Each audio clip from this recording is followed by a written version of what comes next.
Pemilik toko buah hanya melihat sekilas pelanggan yang datang. Dia langsung mengubah harga ceri dari $28 per pon menjadi $48. Karena dia tahu wanita itu bukan hanya kaya, tapi juga sangat baik hati. Namun wanita itu tidak menyadari ada yang aneh. Bahkan mulai memilih buah dengan santai. Saat membayar, pemilik toko enggan memberikan kembalian. Karena wanita itu membeli tepat 1 pon. Lalu dia bilang plastiknya seharga $2.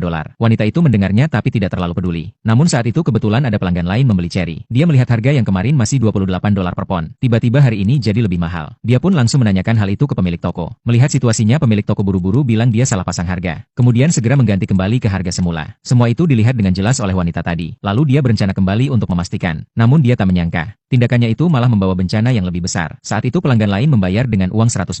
Dan pemilik toko secara asal memberikan uang $50 milik wanita itu. Melihat perbedaan harga, wanita itu langsung minta penjelasan ke pemilik toko. Tapi pemilik toko malah bilang, ceri yang dipilih wanita itu ukurannya paling besar. Jadi memang lebih mahal. Namun saat melihat uang $100 itu, pemilik toko kaget karena ternyata uang itu palsu. Dia pun marah dan menuduh wanita itu yang memberi uang palsu. Wanita itu buru-buru menjelaskan kalau dia hanya memberi $50.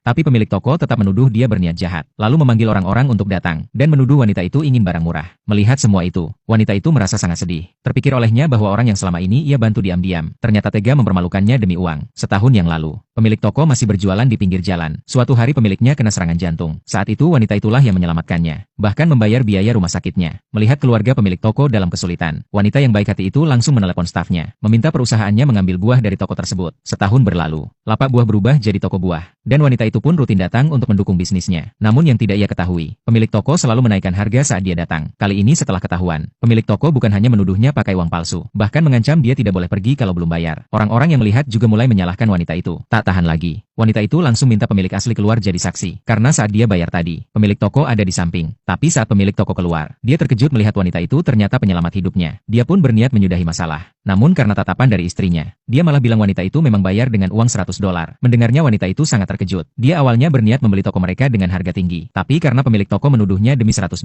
melihat keluarga tak tahu berterima kasih di depannya, wanita itu langsung marah, mengeluarkan $200 dan menyatakan hubungan mereka selesai. Namun saat ia hendak pergi, pemilik toko kembali menuntut ganti rugi. Wanita itu tidak ingin ribut, langsung memperingatkan kalau dia terus menuduh maka akan dilaporkan polisi. Tapi pemilik toko sama sekali tidak takut. Tepat saat itu, wanita itu menerima telepon dari perusahaannya. Dia diberitahu kalau toko ini menjual buah busuk yang dicampur, dan dinas perdagangan akan datang menyelidiki dan menutup toko. Wanita itu pun segera ingin pergi untuk mengurus masalah, namun dihadang oleh pemilik toko. Dengan sombong dia bilang wanita itu tak boleh pergi sebelum ganti rugi. Terpaksa, wanita itu memberikan beberapa ratus dolar, tapi pemilik toko masih belum puas. Orang-orang yang melihat juga mulai menuntut ganti rugi atas kerugian usaha. Saat wanita itu tidak mau, pemilik toko malah menyuruh suaminya merampas dompet wanita itu. Dalam keributan mereka mendorong wanita itu hingga jatuh. Saat mereka senang menghitung uang yang diambil, tiba-tiba ponsel pemilik toko berbunyi. Begitu mendengar kabar bahwa kerjasama dibatalkan, dia langsung panik. Tapi dengan cepat dia tenang.